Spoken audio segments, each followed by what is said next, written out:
Bonjour et bienvenue sur Panthéon. Je vous invite à laisser en commentaire des propositions de divinités, de personnages ou d'éléments mythologiques sur lesquels vous désireriez une vidéo. Aujourd'hui, nous parlerons d'un sabbat, celui de Mabon. Mabon, à l'inverse de Lughnasadh, que nous avons vu la dernière fois, est un sabbat mineur, et qui plus est un sabbat assez récent. C'est l'un des sabbats les moins célébrés, si ce n'est le moins célébré de tous. On le célèbre traditionnellement entre le 21 et le 23 septembre, à la date de l'équinoxe d'automne.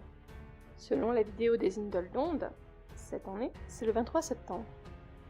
Pour l'anecdote, Mabon est un prénom masculin gallois, dont le sens se rapproche de fils, ce qui coïncide bien avec la période dans la Wicca. Le dieu s'appétissant pour bientôt s'éteindre et renaître de la déesse qui l'a fécondé, autrement dit, renaître en étant son propre fils. Mabon est la seconde célébration des récoltes. Ici, ce n'est plus le blé, mais plutôt les pommes, les courges et la vigne que l'on célèbre. Mais d'ailleurs le temps idéal pour faire son propre vin ou encore son cidre.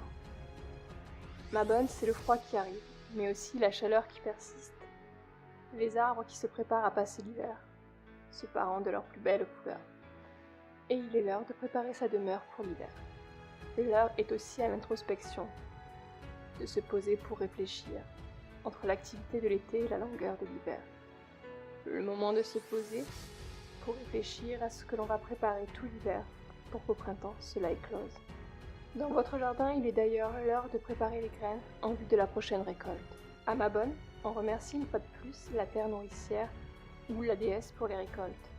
Récoltes qu'elle nous a offertes et qui nous permettront de passer l'hiver. On célèbre aussi l'abondance et le partage. Les offrandes les plus courantes à cette période sont le vin, le cidre et les gâteaux aux pommes. Mais Mabon, c'est aussi le retour des feux de cheminée, le retour des contes et des légendes. Les conteurs reviennent nourrir votre imaginaire alors que vous vous lancez dans une création hivernale pour ne pas sombrer dans l'inactivité. Reprenez votre ouvrage et régalez-vous d'histoire. En espérant vous avoir fait voyager, je vous souhaite une bonne journée.